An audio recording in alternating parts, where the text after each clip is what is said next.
السلام علیکم یار، بہت زیادہ افسوسناک خبر ہے. میرا تو دل بھی کھول گئے انتہا تو زیادہ. میں بڑا پریشان تھی گیا. سارے اسی علاقے موسن شاہ ایک بہت بڑا ایکسیڈنٹ ہے، بہت بڑا. میں حیران تھی گیا. میں کراسنگ کرنا پیا میں تے اس تو بعد ڈٹھے تا اڈے دوتے عوام ہے انتہا تو زیادہ. سارے اس موسن شاہ دے دوتے بہت زیادہ عوام ہے پی. ہوں اسی ٹائم آدھا گھنٹہ ٹول لیتی ہے 6:30 کا ٹائم ہے پیا. تے میں کنفیوز تھی گیا آیا تا ڈٹھے اگو رش ہے پیا. بندہ ڈٹے نال کراسنگ کرنا پہ روڈ تے نال کوئی موٹر سائیکل نال ٹپن بندے.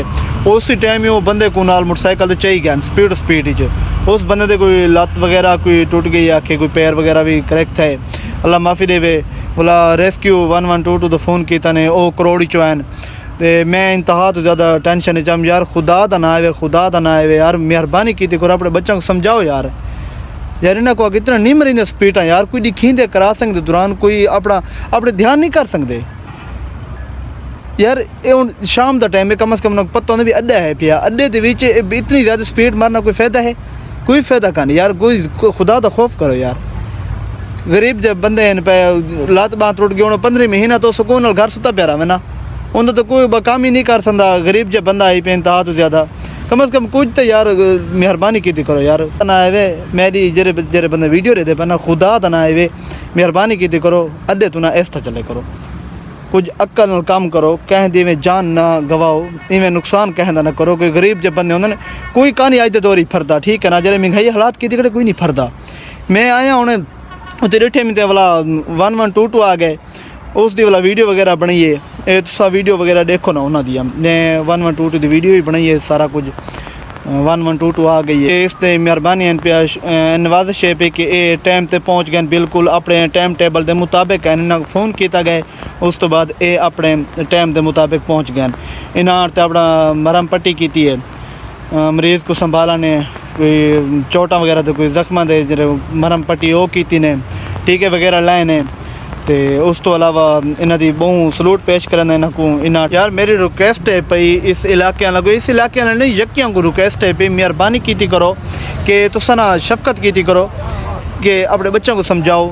چھوٹے بچے ہیں پہ اس عمر انہاں دی اتنی عمر کہاں ہے جرے موٹر سائیکل تے سونوا ڈسندے پے نڈے والے بھی انہاں دی اتنی عمر کہاں ہے بھی وہ جرے ودیان موٹر سائیکل تے بہت زیادہ ور سپیڈ ماری ودیان. لیکن نہیں کرنا چاہیے یار. اڈے تے مہربانی کیتی کرو شفقت ہوسی تھوڑی کہ اڈے تے میرا براہ مہربانی کرتے اس طرح چلے کرو. کہیں کوئی ڈٹھا کرو اگو کہیں کوئی ڈٹھا کرو یار. کوئی ٹپدا نہ پیو کوئی کراسنگ نہ کرنا پیا ہوئے. اللہ نہ کرنا بھی ڈسندے پے وہ بندے تو ٹھیک ہن پہ انہوں کوئی مسئلہ وغیرہ نہیں تھیا. ایڈی خاص چوٹن دے پیچھے لگی ہوسن ڈٹھے جو نہیں سپیڈ ودے ہیں تے. لیکن ہوں اللہ نہ کرے انہاں دی کچھ بنی ویندی انہاں دا نقصان وہ تو زیادہ تھی ویندا. وت جا اس ٹائم اللہ کن توبہ کرن دے کہ اگر اس ٹائم کوئی میا ویندا وت کے شہتے آویا کہ شہتے نہ آویا کوئی فائدہ ہے. مہربانی کیتی کرو تھوڑی نوازش ہوسی. اپنی احتیاط لازمی کیتی کرو. اگر احتیاط نیوے کر سکتے نا کہ بعد احتیاط تک کیتی کرو اپنی نیوے کر سکتے تا تھوڑی مہربانی ہوسی. میں کہ چلو آج ولاگ اس چیز تے بنا تے نا پوسٹ کر چھوڑا کہ سارے اس علاقے دے وچ بھی اے حالات ہر علاقے دے وچ تھیندے. اکثریت ایکسیڈنٹ دے علاقے دے وچ اکثریت شہراں دے وچ اے جے ہر روز آئے روز جرن ہر روز اے واقعات تھیندے پن. لیکن احتیاط اگر احتیاط کرتے ہو ٹپ پوندے تے حادثہ تو نہ تھی ویا. اے پریشانی میں کو جویں تھئی کھڑی ہے جڑے اس ٹائم ویور دیکھن انہاں کو پریشانی تھئی کھڑی ہے. اے تو نہ ہویا کہیں کو نہ جڑے اس ٹائم ویڈیو دیکھن یکے علاقے والے بھی یار اللہ نہ کرے بھی حادثہ تھے کیوں تھے کیا وجہ تھے کیا نہیں 100 طرح دے گل نہیں 100 طرح دے بس عجیب بندہ سوچیں کیا تھے کیا نہیں تھے کیا نہیں. لیکن یار خدا دا نہ آئے خدا دا نہ آئے خدا دا نہ آئے احتیاط کیتی کرو. احتیاط نال چلایا کرو تھوڑی مہربانی ہوسی. میں ریکویسٹ ولا کرنا اپنی جتنی احتیاط کرے سو اتنا فائدہ ہے پیا. نہ انہوں کو کتنی ٹینشن ہو سی دیکھ بھی خیر خریت نال اڈے تے گئے تے ہوں جنگ باں بنواتے آ گئے. یہ کیا ہے صحیح ہے پیا بالکل غلط ہے. جرے چور ڈہا گن موٹر سائیکل ڈکوں کہ وہ گھر سکون نال سنسے نظر آتی. خدا دا نام نہ کرو یار مہربانی ہوسی تھوڑی. میرا ولاگ اج دا کوئی تے کوئی تنقید کرنا نہیں. میرا ویسے صرف ولاگ یہ چیز ہے کہ میں دساں چاہ میں کہ مہربانی کیتی کرو اپنی احتیاط کیتی کرو. اسے احتیاط